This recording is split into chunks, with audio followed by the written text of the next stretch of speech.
Hello and welcome to the latest episode of Climate Pioneers featuring innovators changing the face of corporate sustainability. I'm Heather Clancy, the editor-at-large at Trellis, and today's guest is Tricia Carey.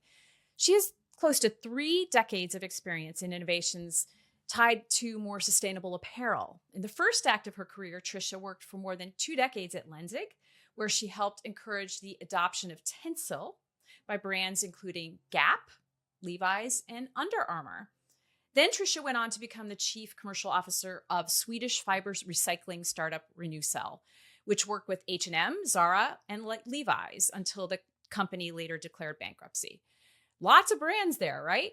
Well, now she's starting a next act. In April, she joined Avalo, a venture from Durham, North Carolina, that's using artificial intelligence to breed crops that are more climate resilient, starting with things like cotton, sugar, and rubber. Tricia, I am so thrilled to have you here with Climate Pioneers and our audience. Welcome. Thank you, Heather. I'm a big fan of Trellis, and I've enjoyed many of your conferences over the years, so it's a real pleasure to be here today. Well, we're psyched to have you, and I'm excited, especially because this is more of an entrepreneurial interview. You've done a lot of work with brands on things that will really help them make a difference in their actual products. So that inspires me. I know that you have a long time background in the fashion industry, and I wanted to know, just to start, this is the getting to know you section. What drew you to that sector? Well, really, growing up, I was the youngest of 3 girls, and I would get these terrible hand-me-downs from my older sisters. And my mom would say, you have to wear these. We're not throwing them away. So I like to always think she was kind of my first influence of sustainability in my life. And so what I did was I learned how to sew, because if I didn't like it, I was going to fix it. And that really got me interested in textiles at an early age. That led me then further into studying around textiles and fashion, and went to school at FIT as well as Marywood University for fashion buying and merchandising. Right. And, I was the oldest, and I was the only girl, so I got lucky, I guess. Yeah, you were lucky. I actually used to steal my brother's clothes. Really? Tomboy. But how have you, so that was at a period of time, it's very different. Like you were thrifting before it was really even a thing, it sounds like, and doing your own stuff. How have your perceptions changed over time, since you've been involved with the industry? Things that you may have thought at the beginning, but that are not true now. Right. Well, when I first started in the industry, I actually worked for a domestic textile producer in New York City. Mm-hmm. And my first job was in the garment center. It was a bustling place. And really, there was such an excitement, a glamour and elegance around being in the fashion industry. And at that time, no one even said the word sustainability. Nobody knew. Of course, this was the mid-1990s.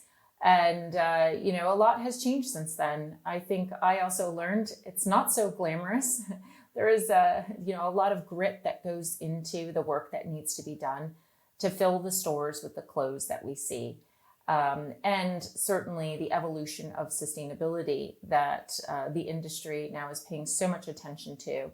And when I look back on those days from the 1990s and early 2000s, a lot of the kind of the harm that was happening in the industry at that time, because we just didn't know any better.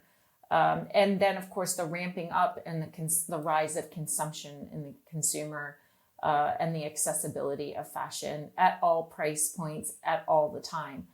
And I think now, we see that has really shifted in this global landscape of how the fashion industry works.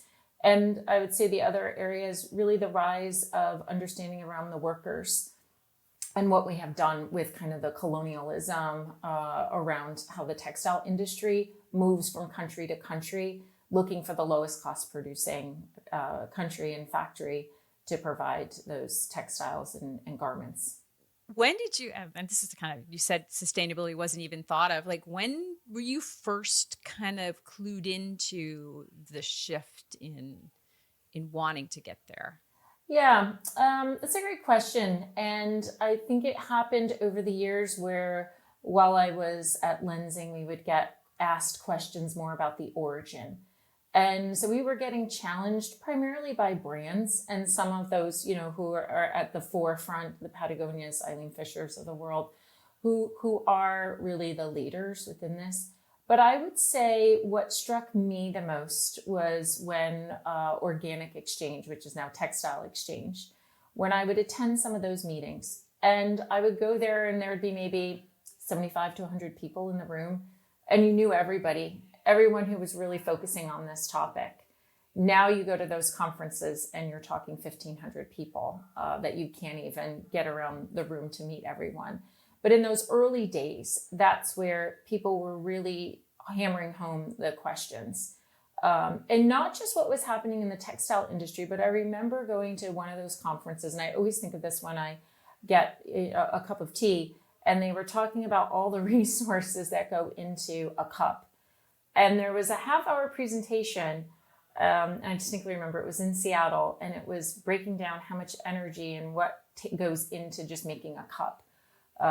So beyond textiles and the globalization and the impacts that has, but all products and how we consume, and we need to look at that differently. Yeah.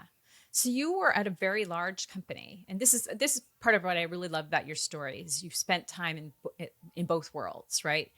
You had the resources, you had the brands. At some point, you wanted to make a leap. You wanted to make a shift. What inspired you to do that and to join the startup world? Very different world. Very different world. And I think it was kind of the transitions that I needed to take in my own career. Many people had that pause during the pandemic to kind of reflect on where they were going, me included. So professionally, I was looking at, how do I want to have the rest of my career, and kind of looking at it in phases of learn, earn, and return. And I felt I was reaching this point where I could take all of my learnings and return back to the industry, so much of what I had experienced and where I saw that it really needed to evolve.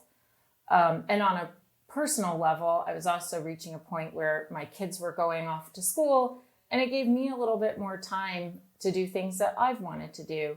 So it was kind of this switch of where I had grown within a large organization and where I saw opportunities outside that organization where I could really drive impact, build a business, and, make the industry transition happen the way I saw that it needed to. When you did move over, did you have to, well, I'm assuming you did. I'm going to assume you did. What did you have to do to adjust your management style? And how quickly did you discover that you had to change that thing? Yeah. Well, I jumped over rather quickly with not so much time in between, right. From one job to the next. And certainly I thought, okay, there's going to be some parts of leaving a large organization that has a process, has resources, has larger budgets, that's known globally. And I thought that I would really, kind of miss some of that. But I really found I was able to adapt in a new way because there were so many other benefits that I could have within a smaller organization. And entering the world of innovators really was another level that was moving at a faster pace, that was very mission driven, that had a clear vision around what they wanted to accomplish. And so my management style had to adapt because now I'm wearing many more hats. In some cases you're sort of spinning those plates in different directions. But also it was different with a smaller team and still working globally. And I found, you had to always be thinking ahead, doing that scenario planning in order to kind of see where you could relieve any issues that would be coming down the pike. And overall, I found it really to be a very good fit for me at this stage in my life.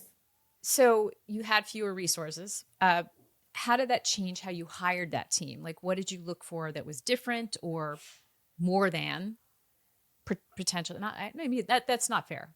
What did you look? How did you recruit differently, if you did? Yeah, recruiting, you had to have people that were very passionate about the mission, Mm-hmm. about how they could work towards the industry transition. I did work with a lot of people that I'd worked with in the past within my network. I found that to be really a very comforting way when you already knew that how they worked. So a lot of the team that I hired over the years were already within my network or that I had previously worked with. But definitely that they had the energy and the resilience to look at things differently, and that we're also willing to build systems and have the flexibility that not everything's going to be perfect, but that we could work on building this together. So the team camaraderie is even more important within a small organization.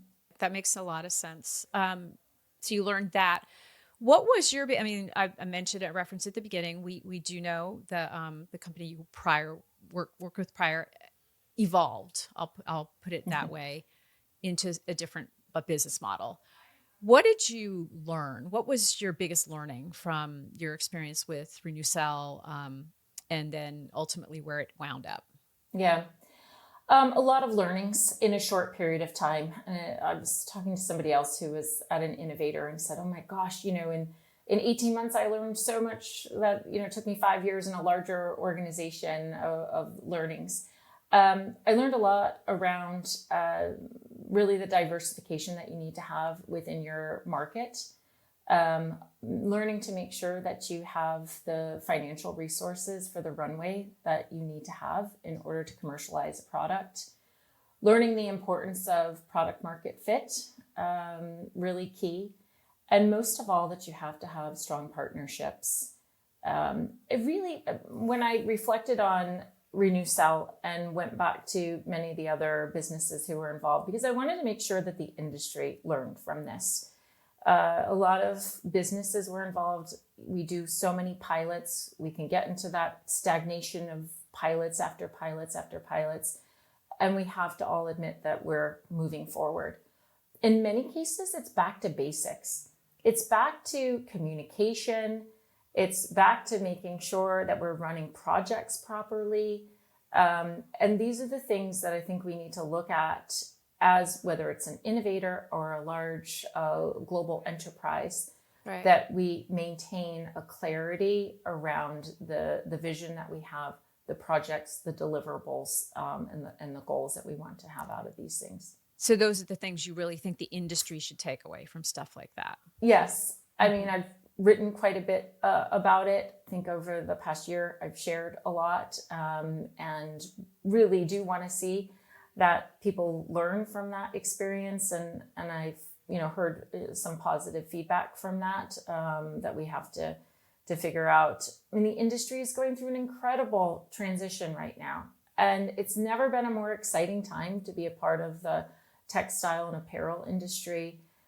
We've got policy coming at us. We have now a lot happening within the tariff world. We've got the technology coming in. We have disruption from new entrants into the market. And so it really gives us a chance to rebuild and to do it the right way. I'm going to pause for a moment and ask you about your shirt. It's really lovely. And I'm just curious, what's it made out of and where'd you get it? So the shirt, actually, I got on a trip to Brazil, where I had a wonderful time, a fabulous team down in Brazil. This goes back many years. It's actually silk, and it's a knit in the back, so it's super comfortable. But what I love about it is it tells a story, and whenever I see this, it makes me smile thinking of that trip. And this is, again, a wonderful part of our industry, that we have the chance to meet people from all over the world, different cultures, to travel. And I feel I've been very fortunate in that. And we need more clothing that tells a story, clothing that we really treasure. Mm-hmm. Even the ones that get hand-me-down from my older sister. I had a stepsister, and I had to hand me down to her, and I'm sure she hated it. So, Yeah. So one of my favorite words right now is undaunted, right? So you had this experience. You went and said, okay, I'm not done yet. I'm doing something else. and you opted for another startup. So I'm curious, I want to get into Avalo now and talk about like, what was it that was so appealing about this startup to you? Like what you had probably had a lot of things you were considering. So what's this startup doing and why was it so appealing? Yeah, I was very intentional about what I wanted to do next and kind of took some time getting off the hamster wheel in a way. And, I really stepped back and said, okay, again, if I look at my career span, what am I going to do? And where can I make a difference? And I felt that as I was talking and did some consulting with different companies, started to see what the patterns are. What kind of leadership do they have, especially from a founder vision? What is the product and the product market fit? Where is that diversification? Because I learned that from RenewCell, that how important that was. And what kind of runway do they have? What kind of security, and where they're planning out, managing the expectations of their investors. And when I met Avalo and I was introduced through a friend of mine, I immediately was taken back a little bit because it's sort of different. It's a different technology. And why am I talking to Avalo? They're working with cotton, but they're also doing other crop developments in sugar and natural rubber in rice. They had worked on tomatoes and broccoli. And I'm like, I'm a textile person. I'm really a supply chain developer. I'm a relationship builder. I love innovation. And I actually really like starting with things from scratch. I like working with an innovator because you can build versus remodeling, which you often have to do in a large global enterprise. So it intrigued me when I met the co-founders and the leadership team. There was just such an energy that almost came through the video screen. And then when I had the chance to meet them, it was even more apparent that they were just, working together on this idea that no one had done before and using new technology, working with machine learning. And we all know, and I even took some time over the past year to dig in a little bit more on AI and how is it working. And you could see the power of what AI, and when you look at the future, how this will be, and it is a next revolution within IT. But not only that, working with the different crops and having the opportunity to work with farmers. These are people who work the land year after year, generation after generation. And how they do that, and we need to give them more tools because they do need to change. And we've all seen this, and Heather, you and I, we're in the New York area, and we've seen how our winters have changed, how summer is so much warmer. This is the same thing that farmers are facing too. They can't move their farms, and that's their livelihood. So it really appealed to me the more that I dug into Avalo, the major opportunity that we have, where we can look at lowering the carbon footprint, where we can look at water inputs, and across different industries. So it gave me a chance to also grow and learn about other industries, as well as what I can contribute on the fiber and cellulosic side. Right. Yeah. And I should mention to the audience that, this founders had nothing to do with the fashion industry. So it was like, wow, this is quite a leap. However, you are working on cotton. One of the big things that you've referenced a couple of other crops, but cotton is your focus at this moment. So give me the pitch. What's the hope for this technology and how it applies to cotton? Right.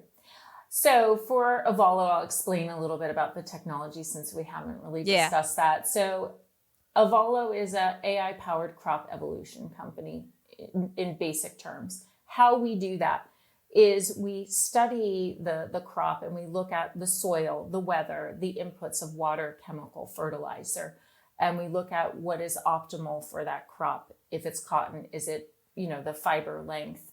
And we build out all this data. And we all know there's lots of data out there, but it's what are we doing with this data? And so with Avalo, we have a proprietary interpretable machine learning that we have developed. And so we're able to put that data into machine learning in order to then be able to prompt it and say, okay, what are the best conditions that we need for this product? So we have the platform to do that discovery, to have the rapid evolution. And just like you have your chat GPT, kind of think of it as a proprietary cotton chat GPT that you can prompt it. How can I have the most profitable cotton in these conditions? Mm-hmm. And I need this length. Mm-hmm. But Avalo, what I love is that it's not just around building out this model, but that we're actually doing the work, because what we're doing is also managing the traits within the seeds. So we are saying, okay, we know that these are the traits, and we take the two parents and we do the crossbreeding. So with this, we're using bees as the mode for Mother Nature to do her work. And we're just using AI as the technology to power that and to make the right decisions. And we can work on multiple traits at one time, which is not how traditional breeding is done. So we can actually cut this life cycle down of breeding in half. So in 3 to 5 years, we can work on breeding a new crop that works in some of the conditions of farms where they're having faster changes in climate change than what the crop evolution is. And so we can now speed up to that. And the other area that I always like to highlight is our philosophy is around how we can put farmers first. How can we work with the farmers to make sure that there's equity in what their work is, and where they can actually get, the money back for what they're doing. If you follow cotton prices at all, they're at all-time lows right now. They're at a 62, 64 cents per pound. I mean, I think I spent more on this apple than I did on buying, on the pound of cotton. Really need to be more around 82 cents for farmers to break even. And they were 90 cents. It was 90 cents a year ago. So there's a lot of issues within the cotton industry, and we want to support farmers, and we, share then in the profits of the cotton. And so we are selling them the seeds, supporting them through their harvest, taking that data, being able to look at that again so we can continually optimize in the seeds that are needed. Well, so you already referenced some of the serious, profound market pressures that the U.S. agricultural industry focus. I'm just going to say U.S. Yes. Right? We'll take that one at the moment. Tariffs, no farm bill, the climate, many uncertainties. But why is this an exciting moment for ag tech? I think it's an exciting moment for ag tech because I think the farmers see that there's a need for change. Mm-hmm. Of course, they want to know, and there's things with Mother Nature that we can't control around the weather. But with ag tech, I mean, the fact that now we can bring in working with AI, there's also a lot of tech coming in with the equipment, machinery. And so I think combining all of this together is where we can really see the difference that we can have. For Avalo, we are working with farmers in West Texas in a very dry region. So we're kind of working on the hardest issues first. We're also doing a bit of work in California, working on Pima, but upland cotton is really the key area the key crop that we've been working with right now. And how might a brand be involved in what you're doing? So we're working to develop some pilots with brands that we can take our crop that we're working on that we'll harvest in the fall. We have about 2,000 acres, close to 15 farmers that we're working with. And here we're expecting to have a 30% reduction in carbon footprint and using 95 to 100% less water. So we're really working with rain-fed crops and open to pilots that we can work together with brands and develop the supply chain. What is the most common misconception or misperception about what you're doing? Most often I find when I'm talking to people, they commonly ask, so is this GMO? And it is not GMO. We're going back to original seed banks and doing the crossing that way. I would say, people are always also looking for a lot of certifications. We will work through that. We will work with LCA data as well.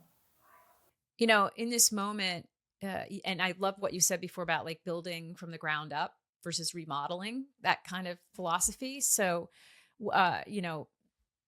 you're in the commercial, like you're in the pilot commercial, you haven't quite hit commercial. So you're not as beholden as some other startups are to this wacky economy that we're in right now. So what advice would you give to another entrepreneur about how to plan for that scale? Like, so you're going to do pilots. How are you going to get them out of pilot into a scale? Yeah. Well, first of all, I think any innovator, you have to be super clear on your mission and vision. You have to make sure that you build the right partnerships around that, have the proper product market fit. And, most of all, look at the timeline that you're working within, and build the right team to help you do that. Okay. So I'm going to do my little word association thing with you. You ready? I'm ready, Heather. I've heard you on these before. I'm going to say a word and you're going to say what comes to mind. Keep the answers short. But I may ask a follow-up. There you go. Okay. Resistance. Time and tension for transition. Okay. Action. Foundation. Joy. Water. Beach. Oh, okay. It's a little more personal. Okay. Ally. Mother Nature. Hero. Courage. Okay. And a few leadership insights. Also, keep them shortish, but I might ask a follow-up. All right. What was the biggest mistake you've ever made, and what did you learn from it? Biggest mistake I ever made, probably throughout my career in the beginning, not listening enough, I would say, having the time to really reflect. Sometimes there's a sense of action more than reflection. So, Okay. So along those lines, who do you consult for a reality check? I consult my husband for a reality check. He's great for that. Does he have anything to do with what you're doing, or is he just a human that has a great opinion? He's a human with a great opinion that doesn't really know much about the fashion industry. He's in finance. But yes, a great sounding board always. And I have to say, I'm very blessed with a wonderful network of textile friends. I kind of say we're on the same rodeo as we go around to trade shows. And I have a slew of great friends in the network. Yeah. Mm-hmm.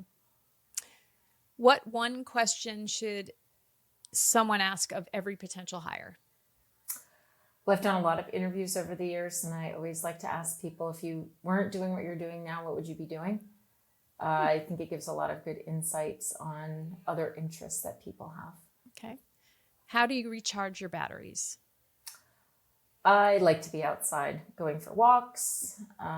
Nature definitely is the best recharger. Yeah. Ditto on that one. What advice would you give to a new CSO, a new Chief Sustainability Officer? You're obviously not a Chief Sustainability Officer, but that's our audience. So What advice would you give to someone who's new to their job, especially given this unprecedented geopolitical moment? Hopefully it's a moment and not many years. Yeah, I hope it's just a moment too. Get your data together and keep your team internally very motivated around what you're doing. That will help through these times.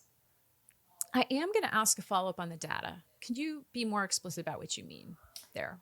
Yeah, well, I think there's always, the numbers have to be there in order to be able to express what you're doing around sustainability, right? It has to be measurable. A lot of goals were set in 2020 to 2023. We all know the clock is ticking. They're coming to a moment. So get your numbers together so you can verify those goals. All right, one last one. What would you tell your 21-year-old self? It's not companies who do business, it's people who do business. Great. We are all about the people connection, and that's the passion that I want to put forward for future generations. Great. Well, Tricia, thank you for joining us on Climate Pioneers. It's really been a great pleasure to have you as my guest. Thank you, Heather. And thanks to the whole Trellis team. Really, you guys are doing fabulous work. Keep it up. Yeah. And I'm going to shout out to the Trellis audience. You guys are the best. Thank you for being a great community.